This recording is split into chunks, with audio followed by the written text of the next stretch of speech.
여러분, 명품하면 어떤 색을 떠올리시나요? 샤넬의 블랙 앤 화이트, 티파니의 민트색과 함께 가장 먼저 떠올리는 게 바로 에르메스의 오렌지색일 텐데요. 재미있는 건 2008년 금융위기 당시에 이 상징적인 오렌지색 쇼핑백이 작은 변화가 있었다는 겁니다. 어떤 변화였어요? 당시 월스트리트발 금융위기로 미국 전역이 술렁이던 시기, 에르메스는 고객들의 요청에 따라 오렌지색 쇼핑백 대신 무지 쇼핑백을 한시적으로 제공하기 시작했어요. 명품이 공분의 대상이 되던 시기였죠. 이런 작은 에피소드가 지금 다시 회자되는 이유가 있습니다.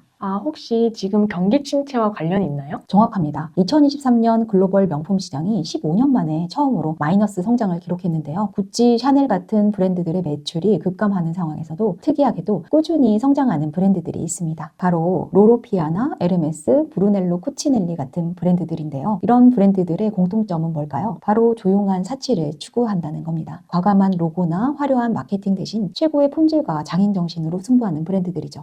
얼마 전에 뉴스에서 봤어요. 불경기라 루이비통, 구찌는 힘들어하는데 에르메스는 여전히 잘 나간다고. 특히 에르메스의 경우는 더 흥미로운데요. 버킨백을 구매하려면 다른 제품을 몇천만 원어치 구매해야 한다는 독특한 판매 방식 때문에 최근 미국에서 소송까지 당했습니다. 근데 이런 논란 속에서도 에르메스의 매출은 오히려 늘었죠. 정말요? 소비자들한테도 그렇게 해도 되는 거예요? 그게 바로 진정한 럭셔리 역설이에요. 실리콘밸리의 거물들을 보면 더 잘 이해가 되는데요. 마크 저커버그는 매일 같은 티셔츠를 입는 것 같죠? 사실 그건 브루넬로 쿠치넬리의 $400짜리 티셔츠입니다. 워렌 버핏은 여전히 30년 된 스틸 케이스 시계를 차고 다니고요. 어머, 정말요? 저는 저커버그가 그냥 평범한 티셔츠를 입는 줄 알았어요. 바로 그겁니다. 진정한 부자들은 과시할 필요가 없거든요. 오히려 요즘처럼 불황기에는 더더욱 조용히 자신만의 가치를 추구하죠. 우리나라 재벌가에서도 이런 브랜드들을 선호한다고 하는데 실제로 이런 진짜 럭셔리 브랜드들은 한국에서는 매장 위치조차 잘 모르는 경우가 많습니다. 그래서 진짜 부자는 티가 안 난다는 말이 있나 봐요. 맞습니다. 오늘은 이러한 진정한 럭셔리의 세계로 여러분을 초대하려고 합니다. 화려한 로고 대신 최고의 품질을, 과도한 마케팅 대신 장인 정신을 선택한 브랜드들, 그들의 이야기 속으로 들어가 볼까요? 로로피아나의 대표작을 꼽자면 단연 더 기프트 오브 킹스 수트 라인입니다. 양모 한 올의 지름이 12 마이크로미터 이하인 최고급 메리노 울로만 제작되는데요. 수트 한 벌에 약 5천만 원을 호가합니다. 또 하나가 엑셀런시 수트인데요. 세계 상위 0.001%의 메리노 울로만 제작하죠. 재미있는 건 이런 제품들의 연간 생산량이 40벌 정도밖에 안 된다는 거예요. 그렇게 적게 만드는데 어떻게 브랜드가 유지되나요? 로로피아나는 사실 완제품보다 원단 사업이 메인입니다. 전 세계 최고급 메리노 울 생산량의 절반을 사들여서 에르메스나 루이비통 같은 럭셔리 브랜드에 공급하죠. 덕분에 2021년 매출이 18억 달러에 달했어요. 광고는 거의 하지 않지만 입소문 마케팅이 엄청난데요. 특히 금융권과 IT 업계 임원들 사이에서는 일종의 성공의 상징처럼 여겨진다고 해요. 어떤 유명인들을 즐겨 입나요? 마이크로소프트의 빌 게이츠가 대표적이에요. 레리 페이지, 세르게이 브린 같은 구글 창업자들도 애용합니다. 투자자 워렌 버핏도 로로피아나 애호가로 유명해요. 특히 금융가들이 좋아하는 이유가 재밌는데 과시하지 않으면서도 품격을 유지할 수 있는 브랜드라고 생각해서래요. 그래서 스티브 잡스도 입었다는. 아니에요. 그건 오해고요. 잡스는 일본 디자이너 이세이 미야케의 터틀넥을 즐겨 입었죠. 하지만 로로피아나가 특별한 건 마케팅 방식에 있어요. 연예인 협찬도 하지 않고 화려한 패션쇼도 열지 않아요. 대신 품질 관리에 모든 것을 투자하죠. 타겟층이 궁금한데요? 크게 세 부류예요. 첫째는 40, 50대 금융권 고위 임원들, 둘째는 실리콘밸리의 테크 기업가들, 셋째는 유럽의 전통적인 부호들이죠. 최근에는 중국의 상위 1% 부호들도 주요 고객으로 떠오르고 있어요. 이들이 로로피아나를 선택하는 이유는 진정한 가치를 알아보는 안목의 상징이기 때문입니다. 버킨백, 그 기내에서 우연히 만든 가방 맞나요? 맞아요. 1984년 영국 배우 제인 버킨이 파리행 비행기에서 당시 에르메스 회장 장루이 디마를 우연히 만나면서 탄생했죠. 하지만 더 흥미로운 건 버킨백의 판매 방식입니다. 현재 에르메스의 버킨백을 사려면 다른 제품을 약 3천만 원어치 이상 구매해야 한다는 독특한 정책을 고수하고 있어요. 그래서 최근 미국에서 소송이 제기됐다면서요? 네, 2023년 캘리포니아에서 소비자들이 불공정한 판매 관행이라면서 소송을 제기했어요. 하지만 에르메스는 여전히 이 정책을 고수하고 있죠. 실제로 이런 전략이 브랜드 가치를 더 높인다는 분석도 있습니다. 2023년 에르메스의 매출은 전년 대비 21% 증가했으니까요. 에르메스의 다른 인기 제품도 있나요? 캘리백도 유명하죠. 모나코의 그레이스 켈리 공비가 애용하면서 유명해졌어요. 또 실크 스카프인 까레도 대표 제품인데 하나를 만드는데 평균 18개월 3개월이 걸린다고 해요. 에르메스의 모든 제품은 한 명의 장인이 처음부터 끝까지 제작합니다. 버킨백 하나를 만드는 데만 48시간이 걸리죠. 에르메스를 즐겨 사용하는 셀럽들은 누가 있어요? 빅토리아 베컴이 대표적이에요. 200개가 넘는 버킨백을 소장하고 있다고 하죠. 케이트 모스, 제니퍼 로페즈도 애용합니다. 특이한 건 래퍼들 사이에서도 인기가 높다는 거예요. 드레이크는 자신의 버킨백 컬렉션을 위한 별도의 금고를 가지고 있다고 하네요. 마케팅은 어떻게 하나요? 에르메스는 럭셔리는 속삭인다라는 철학을 가지고 있어요. TV 광고도 거의 하지 않고 할인도 절대 하지 않죠. 심지어 재고도 절대 처분하지 않아요. 2022년에는 무려 300억 유로어치의 재고를 소각했다고 합니다. 이런 정책이 오히려 브랜드 가치를 높이는 역설적인 마케팅이 되었죠. 타겟층은 어떻게 되나요?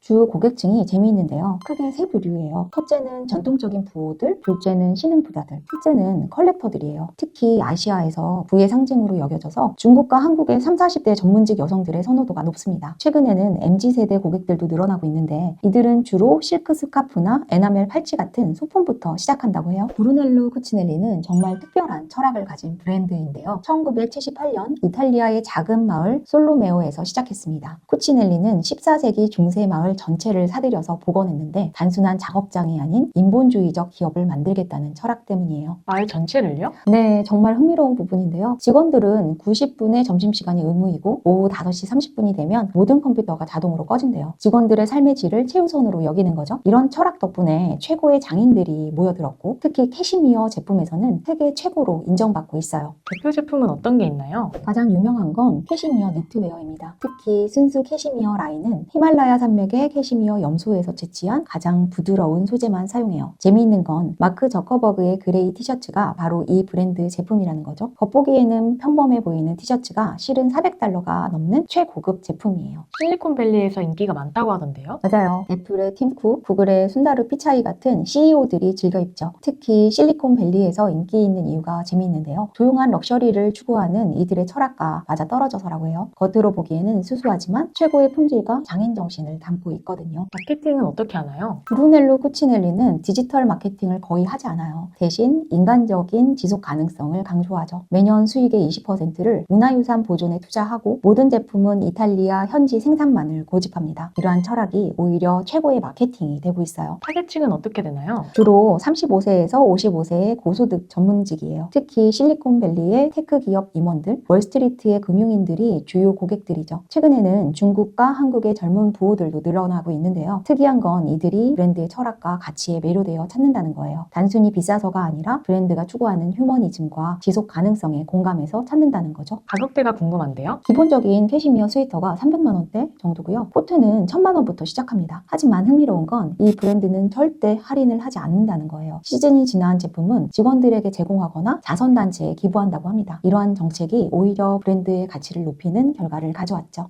진정한 부자들의 패션 감각 정말 흥미로운 부분인데요. 포브스 선정 100대 부자들의 패션을 분석해보면 특이한 공통점이 나타납니다. 바로 조용한 럭셔리를 추구한다는 거죠. 가장 대표적인 예가 아까 얘기했던 마크 저커버그의 쿠치넬리 티셔츠인데요. 의사결정 피로도를 줄이기 위해 매일 같은 티셔츠를 입는다라고 해요. 2014년 페이스북 Q&A 섹션에서 그는 매일 아침 무엇을 입을지 고민하는 사소한 결정조차 에너지를 소비한다고 대답했죠. 하지만 품질만큼은 절대 타협하지 않았어요. 그의 옷장에는 동일한 디자인의 티셔츠가 수십 벌 있다고 합니다. 워렌 버핏의 사례는 더 극단적인데요. 92세의 나이에도 여전히 활발히 투자하는 세계 최고의 투자자인데 30년 넘게 같은 스틸 시계를 착용하고 있어요. 가격이 고작 300달러짜리인데도 말이죠. 재미있는 건 그의 자택인데요. 1958년에 31,500달러에 구입한 집에서 지금도 살고 있어요. 현재 그의 순 자산이 1000억 달러가 넘는다는 걸 생각하면 정말 놀라운 일이죠. 빌 게이츠는 20달러짜리 캐주얼 시계로도 유명한데요. CNN과의 인터뷰에서 시계는 시간만 정확하면 된다라고 말했어요. 그가 자주 찾는 브랜드를 보면 모두 과도한 로고나 화려한 디자인을 배제한 미니멀한 스타일이 찡이에요. 이러한 소비 패턴에는 크게 4가지 이유가 있어요. 첫째, 실용성입니다. 하루에도 수십 개의 중요한 결정을 해야 되는 이들에게 옷 고르기는 불필요한 에너지 소비라고 보는 거죠. 둘째는 보안 문제예요. 2008년 금융위기 때처럼 과도한 과시는 오히려 위험을 초래할 수 있어요. 나머지 이유는 뭐예요? 셋째는 비즈니스적 판단입니다. 글로벌 기업의 CEO들은 투자자나 거래처와 만날 때 지나치게 화려한 패션이 오히려 역효과를 낼 수 있다고 봐요. 보스턴 컨설팅 그룹의 2023년 조사에 따르면 순 자산 100억 달러 이상의 억만장자들은 자신의 부를 과시하는 것을 오히려 저속하다고 여긴다고 합니다. 마지막으로는 개인적인 철학이에요. 진정한 부자들은 타인의 시선이 아닌 자신 자신의 만족을 위해 소비한다는 거죠. 스트라이프의 패트릭 콜리슨이 대표적인데요. 34살의 나이에 순자산 11조 원을 보유한 억만장자임에도 불구하고 평범한 후드티를 즐겨 입죠. 물론 그 후드티의 가격은 보통 사람들의 한 달 월급과 맞먹지만요. 결국 이들이 추구하는 건 진정한 가치인 셈이죠. 현대 럭셔리 트렌드를 이해하려면 두 가지 상반된 흐름을 봐야 합니다. 하나는 MZ세대의 과시적 소비, 다른 하나는 스텔스웨스의 확산이에요. 2023년 모건 스탠리 보고서에 따르면 전체 명품 시장의 소비 중 MZ세대가 차지하는 비중이 무려 30%를 넘었어요. 특히 한국의 경우 더 높아서 45%에 달한다고 합니다. 이들은 SNS에 명품 구매 인증을 하고 플렉스 문화를 만들어냈죠. 그런데 진짜 부자들은 오히려 반대 아닌가요? 맞습니다. 실제 통계를 보면 더 흥미로운데요. 연소득 1억 이상 고소득자의 명품 소비 비중은 오히려 줄어들고 있어요. 대신에 이들은 로로피아나나 브루넬로 푸치넬리처럼 로고가 없는 브랜드를 선호하죠. 2008년 금융위기 이후 한 가지 흥미로운 현상이 나타났는데요. 경기가 어려워질수록 부유층의 소비 패턴이 더욱 은밀해진다는 거죠. 실제로 2023년 글로벌 명품 시장이 15년 만에 처음으로 마이너스 성장을 기록했는데 이때 스텔스 럭셔리 브랜드들은 오히려 성장했습니다. 왜 그런 현상이 일어날까요? 사회적 양극화가 심해질수록 그의 과시가 오히려 반감을 살 수 있기 때문이에요. 보스턴 컨설팅 그룹의 조사에 따르면 고액 자산가들의 80% 이상이 사회적 책임을 의식한다고 합니다. 최근 럭셔리 시장의 가장 큰 변화는 진정성의 부상입니다. 단순히 비싸다고 해서 명품이 아니라 브랜드가 갖춘 철학과 가치가 더 중요해졌어요. 특히 지속 가능성이 핵심 가치로 떠올랐죠. 구체적인 예시가 있을까요? 브루넬로 쿠치넬리의 경우 매년 수익의 20%를 문화유산 보존에 투자해요. 에르메스는 가죽 제품의 수리 서비스를 무상으로 제공하면서 평생을 함께하는 제품이라는 가치를 실천하고 있죠. 럭셔리 브랜드들의 ESG 경영에도 주목할 만한 변화가 보입니다. 2023년 기준 세계 100대 럭셔리 브랜드 중 95%가 ESG 보고서를 발행하고 있어요. 특히 환경 부문에서는 큰 변화가 일어나고 있죠. 어떤 변화들이 있나요? 예를 들어서 로로피아나는 양모 생산 과정에서 탄소 발자국을 줄이기 위해서 호주 목장들과 직접 계약을 했어요. 에르메스는 악어 가죽 농장을 직접 운영하면서 동물 복지와 생태계 보존을 동시에 추구하고 있죠. 이런 노력들이 브랜드의 가치를 더욱 높이는 결과를 가져왔습니다. 앞으로의 전망은 어떨까요? 럭셔리 시장은 더욱 양극화될 것으로 보여집니다. 한쪽은 MZ세대를 겨냥한 과시적 소비가, 다른 한쪽은 진정한 가치를 추구하는 스텔스 럭셔리가 공존하게 될 거예요. 특히 후자의 경우 ESG 가치와 결합하면서 새로운 럭셔리의 기준을 만들어 나갈 것이라고 예상됩니다. 에르메스는 럭셔리 브랜드 중에서도 가장 흥미로운 변화를 보여준 브랜드인데요. 2008년 금융위기는 럭셔리 업계의 큰 전환점이 되었습니다. 당시 월스트리트발 금융위기로 미국 전역이 큰 혼란에 빠졌죠. 금융권 종사자들이 대량 해고되면서 명품에 대한 반감이 급격히 늘어났어요. 에르메스는 이때 아주 영리한 선택을 합니다. 바로 상징적인 오렌지색 쇼핑백 대신에 무지색 쇼핑백을 제공하기 시작했죠. 그게 그렇게 중요한가요? 네, 이는 단순한 쇼핑백 교체가 아닌 브랜드의 전략적 변화를 상징했어요. 과시적 소비가 오히려 위험이 될 수 있다는 것을 간파하게 된 거죠. 실제로 당시 뉴욕에서는 명품 쇼핑백을 든 사람들이 공격을 당하는 사건들이 발생했습니다. 에르메스는 고객 프라이버시 보호에도 굉장히 신경을 쓰고 있어요. VIP 고객의 구매 내역은 물론 방문 기록까지 철저하게 비밀로 관리하죠. 특히 버킨백 구매자 명단은 회사의 최고 기밀로 분류됩니다. 다른 명품 브랜드들과는 좀 다르네요. 맞아요. 다른 브랜드들이 셀럽의 구매 내역을 홍보에 적극 활용하는 것과 정반대의 전략이죠. 에르메스는 오히려 유명인이 자사 제품을 들고 찍은 사진이 언론에 노출되는 것도 꺼린다고 해요. 에르메스의 또 다른 특징은 광고를 거의 하지 않는다는 거예요. 2022년 기준 매출액 대비 광고비 비중이 고작 5% 미만입니다. 루이비통이나 구찌가 15에서 20%를 쓰는 것과 비교하면 매우 낮은 수준이죠. 그런데도 수익성이 좋다면서요?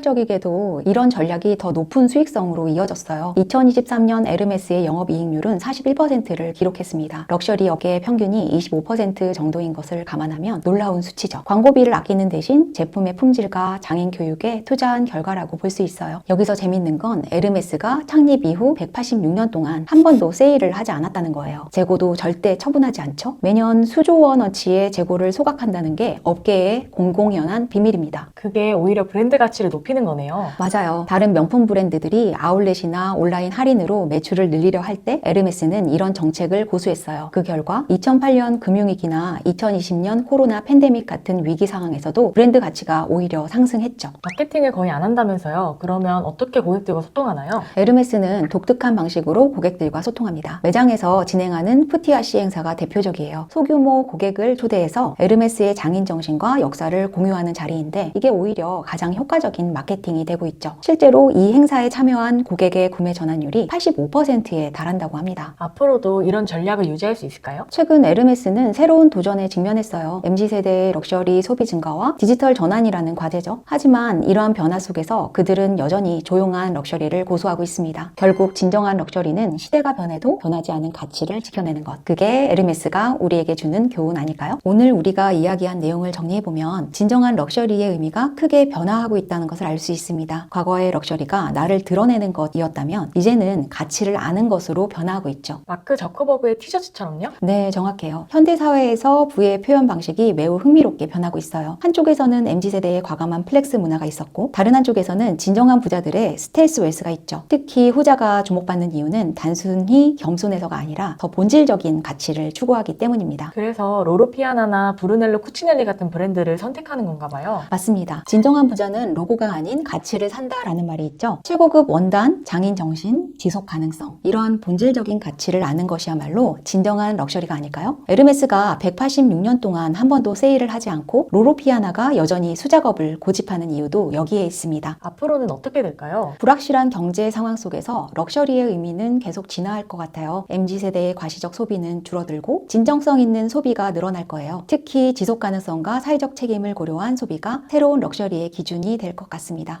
결국 진정한 럭셔리는 남들에게 보여주는 것이 아닌 자신만의 가치를 찾는 것. 그것이 진정한 럭셔리의 새로운 정의 아닐까 합니다. 오늘 우리가 살펴본 새 브랜드처럼 묵묵히 자기만의 철학을 지켜나가는 것. 그것이야말로 진정한 사치이자 우리 시대가 추구해야 할 럭셔리의 방향성 아닐까요? 오늘 영상은 여기까지고요. 구독, 좋아요를 눌러주시면 트렌드 인사이트 정보를 가지고 또 찾아올게요. 안녕!